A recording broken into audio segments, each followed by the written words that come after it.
Hi guys, welcome to Success Corner. We are here with daily physics MCQs. Today we'll be starting magnetic effect of current and magnetism. Before we start, don't forget to like, subscribe and share this video. Question 1. An infinitely long current carrying wire carries current I. A particle of mass m and charge q is projected with speed v parallel to the direction of the current at a distance r from it. Then the radius of curvature at the point of projection is. So we know that the force because of the current will be QVB. So which is and we can write B as mu naught I by 2 pi r. And we know that mv square will be equal to this force. So from this we can find r. So r will be equal to 2 pi r mv divided by q mu naught I. So the correct answer will be option 2.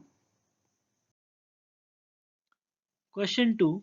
If the angle of dip at two places are 30 degrees and 45 degrees respectively, then the ratio of horizontal components of Earth's magnetic field at the two places will be. Now we know that the formula for Earth's magnetic field is BH is equal to B cos theta. So there are two thetas here. So if we take the ratio, BH1 by BH2 will be equal to cos theta 1 by cos theta 2, which will be equal to cos 30 divided by cos 45. So we get the answer root 3 by root 2. So the correct answer will be option 1. Question 3. Two long parallel conductors carry current in the same direction as shown in the figure. Conductor A carries a current of 150 ampere and is held firmly in position. Conductor B carries a current IB and is allowed to slide freely up and down parallel to A between a set of non-conducting guides. If the mass per unit length of conductor B is 0.100 grams per centimeter, what value of current IB will result in equilibrium when the distance between the two conductors is 2.50 centimeters. Now, first of all, the force should be equal to mg, the weight. So you know the formula for force, it will be mu naught by 4 pi into 2 into Ia into Ib into L by R. So when we solve this, and for mass per unit length is given, so you have to multiply it uh, by the length, so then you get the mass. Therefore when you solve this, you get IB equal to 250 by 3 amperes. So the correct answer is option 1. Question 4. Current I enters at A in a square loop of uniform resistance and leaves at B. The ratio of magnetic field at E, the center of the square due to segment AB, to that due to DC is. So first of all, there will be two currents I1 and I2, I1 passing through AB and I2 going through AD, DC and CB. So from this what we see that I1 by I2 will be equal to 3:1 because the resistance in ADCB will be thrice the resistance in AB. Therefore the current I is thrice the current I2.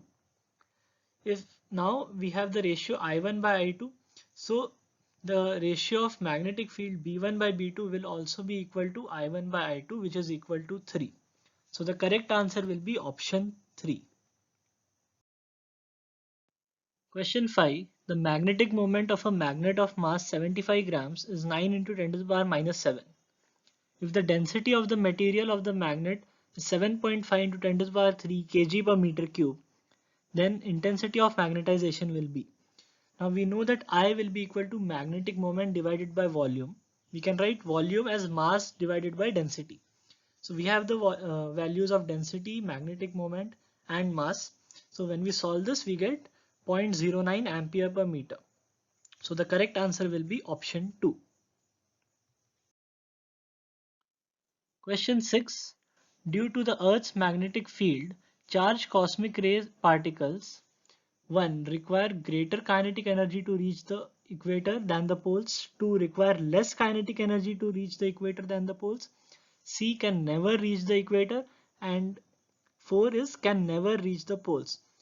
So because of the Earth's magnetic field, these cosmic ray particles will be deflected and therefore they will never reach the equator.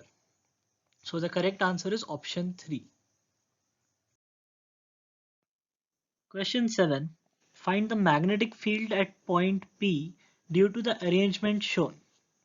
So we know that for such type of questions, the magnetic field will be equal to 2 into mu naught by 4 pi into current divided by d by root 2 into sine 90 minus sine 45.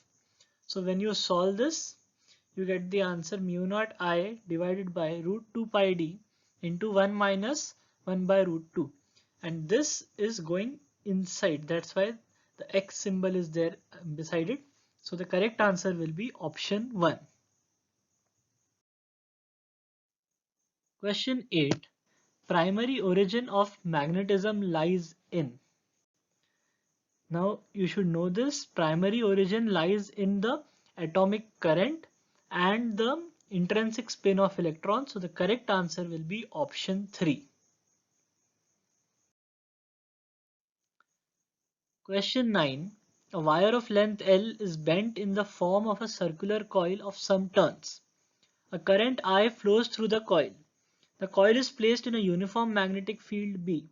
The maximum torque on the coil can be.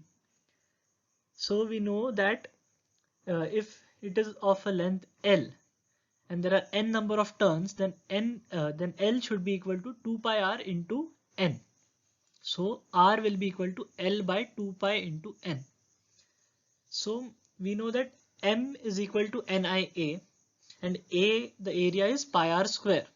So when we substitute the values, we get m is equal to I L square divided by 4 pi n. So now we have m. Now m max, because we need to find the maximum torque, m max will be when n is equal to 1. So when n is 1, m will be maximum. So now torque max will be equal to mb sine 90. So we have the value of m max and we also have b, so it will be equal to IBL square by 4 pi. Remember, you need the important thing here is we have to find m max and it will be equal to 1 at n equal to 1. So you get IBL square by 4 pi. So the correct answer is option 1. Question 10. A charged particle enters a magnetic field at right angle to the magnetic field. The field exists for a length equal to 1.5 times the radius of the circular path of the particle. The particle will be diverted from its path by.